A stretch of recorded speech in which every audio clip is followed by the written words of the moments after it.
Alright, sorry guys, that was my alien Hank. He's trying to be famous. Hey guys, it's Jessii Vee, and in today's video, we're going to be talking about shadow puppets. This is super nostalgic for me because, and I feel like every kid has done this at some point. You know when you see a light in a dark room and you put your hand in front of it and you can make like talking puppets, if you will, with your hands? It's just like something that we have an instinct to do if we see a light and a wall. Why do we do that all the time? Anyways, before we get started, I just want to give you another reminder if you have not seen my last two videos, and if you have not, catch up, what are you doing? But I have just announced our Easter mystery boxes that have been launched on our website. I will link it down below. If you want to see me unbox them, go catch up on other videos. But basically what's different about these boxes is that I have placed 3 golden tickets inside of them randomly, so there will be 3 winners, and the prizes are a personalized video from me, a chance to appear virtually in one of my main channel videos, a letter and signed art print from me, so it's really cool. It makes these mystery boxes just so much more fun to get to see if you have the golden ticket. So if you guys would like one before they sell out, I have linked it down below. Alright guys, so without further ado, let's get into the history of shadow puppets. Have you ever used just your hand, a light, and a wall to make a shadow figure? Perhaps it was a dog, or maybe a rabbit, or a monster? If so, you've already had some experience with shadow puppets, which, like I said, I feel like we all have at some point. If you haven't, literally turn off the lights in your room, go grab a flashlight, a night light, your phone light, and go try it on your wall. Shadow puppetry, also called shadow play, got its start thousands of years ago in China and India. This unique form of storytelling is the oldest type of puppetry in the world. So before they started to make those creepy marionette dolls, creepy sock puppets, creepy anything with material, they only used their hands or pieces of paper to make shadow. Shadow puppets are figures that are placed between a light and a screen or a wall. Moving them creates the illusion of moving images on the screen. An experienced puppeteer can make figures appear to walk, talk, fight, and dance. So you can literally put on entire hour-length plays with just shadows, which is just so cool to me, but also so creepy because why do shadows scare us so much? Shadow puppetry is a popular form of entertainment in countries all over the world, like China, India, Indonesia, and Turkey. And those places specifically have been very important to the development of this art form of puppetry. And there are so many different types of plays that they put on with different themes depending on where you're from around the world. For example, in China, shadow plays are based on legends and different folk tales that they tell there. In Indonesia, shadow plays tend to be based on religious stories of good and evil. And in Turkey, shadow plays are more lighthearted and humorous, so they like the comedy aspect of things. The first shadow puppets were likely made out of animal hides. Since they were strong and flexible, they allowed the puppeteer to move the puppet easily to create the desired effects on the screen. And the leather material is still a very popular one to make these puppets out of, but obviously the most easy thing to use if you don't have material is your hands. You can make them talk like that.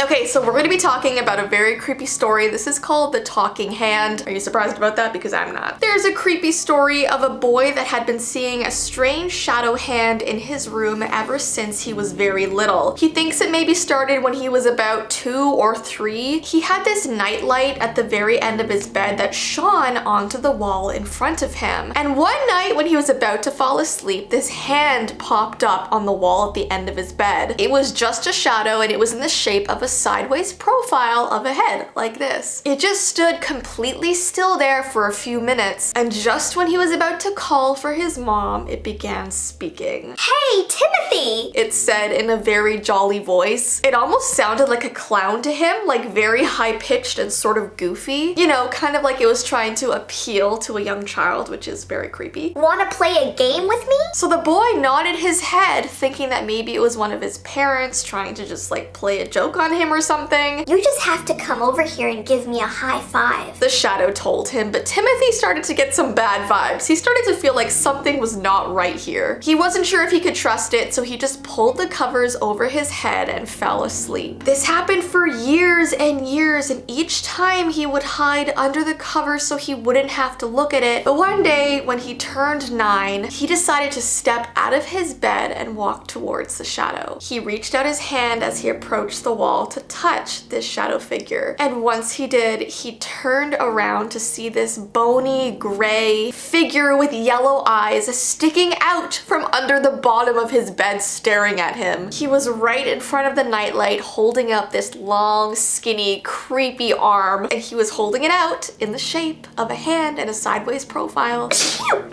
We had a sneeze intermission right at the good part too. So this thing literally grabs him and pulls him under the bed, and he was never ever seen again. So the whole time it was trying to get Timothy to step out of his bed to walk to the very end so he can go out and grab him and pull him under, which is so scary. He never wanted to play, he never wanted a high five, he just wanted a meal. Okay, and then we have another story called Talk to the Hand. It reminds me of that like phrase, you know, talk to the hand, not the face. And actually that phrase originated from the 1990s. It was said by like a comedian in a show, and then people just started saying it in real life. It's like people say like talk to the hand because the ears aren't listening. It's definitely a very sassy phrase. Well, there is this strange story that takes the phrase quite literally. A little girl told her parents that she was able to make a man's face on the wall with the shadow of her hands, which they didn't really seem to find weird because like kids do strange stuff like that. But what she said next actually did start to worry them a bit. She said that she was able to talk to her hands, and they thought that maybe she was just using her imagination to play around. They would hear her upstairs giggling and talking in her room, but one day while her mother was folding laundry, she heard a deep voice coming from somewhere in the house. She became afraid because her husband wasn't home and he was the only man that they knew to live there. So she thought that someone maybe broke in and began running around her house looking around but didn't see anything. So she burst into her daughter's room to see her in the dark with the flashlight pointed to the wall, holding her hands up to create an old man's face. She asked her daughter if she had the TV on, and she said no. And just when the mom was leaving the room, she heard a deep voice begin to sing, "Row, row, row your boat." Like literally she heard, "Row, row, row your boat gently down the stream." And when she turned around, the shadow puppet on the wall was opening and closing its mouth singing this. And when she looked at her daughter's mouth, it was completely shut. So yeah, that just gave me the complete spooks. I do not like that. Really creeps me out. Takes such like a light-hearted game and makes it just really terrifying. But anyways, that is the end of today's video. I feel like I want to try and do like a creepy shadow puppet play on the vlog channel maybe. But yeah, give this video a thumbs up if you guys want me to continue doing creepy nostalgic stories. And don't forget, if you would like one of the new Easter mystery boxes with a chance to get a golden ticket, I have linked it down below in the description. But I hope you guys have an awesome rest of your day, and I will see you in my next video.